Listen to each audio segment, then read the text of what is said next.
पक्षियों, तुम्हारा इतना दुस्साहस कि तुम मुझे पवित्र करो, मुझ पर विष्ठा करो।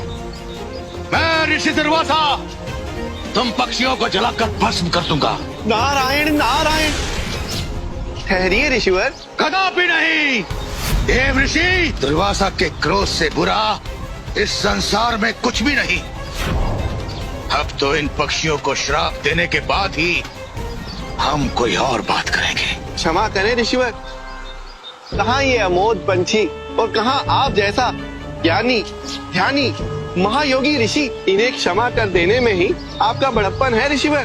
देव ऋषि, क्या तुम ये चाहते हो कि हम अपना क्रोध त्याग दें? इन अपराधियों को इनके अपराध का दंड न दें? कदापि नहीं। दुर्वासा है हम, काल से भी अधिक क्रोधी। इन पक्षियों को इनके अपराध का दंड तो अवश्य ही मिलेगा। क्षमा करें ऋषिवर। इन मूक पक्षियों की ओर से मैं आपसे क्षमा याचना करता हूँ।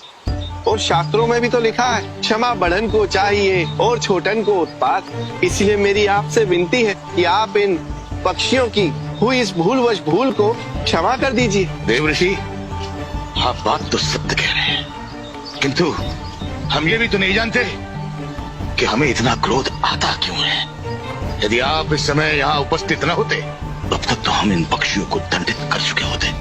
नारायण नारायण। ऋषिवर, जहाँ तक मैं समझ पा रहा हूँ, आपका जीवन ज्ञान ध्यान और तप के कारण एक रस हो गया है। आपके जीवन में ना तो परिवार का प्रेम है और ना ही अपनों की मिठास। और ऐसी निरस्ता से ही क्रोध का जन्म होता है। देव ऋषि, सत्य कहें, हमें तुम्हारी ये बात भी बुरी लग रही है। मेरी इच्छा हो रही है कि आपको श्राप दे दूं।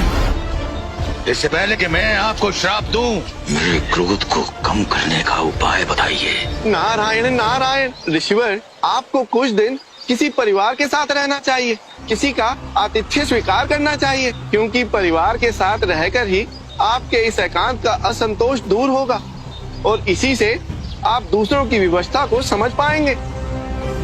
आपने सत्य कहा देव ऋषि। अगर हमें दूसरों की विवशता और उनकी भूल समझ में आने लगी, तो अकारण ही हम उन पर क्रोध नहीं करेंगे।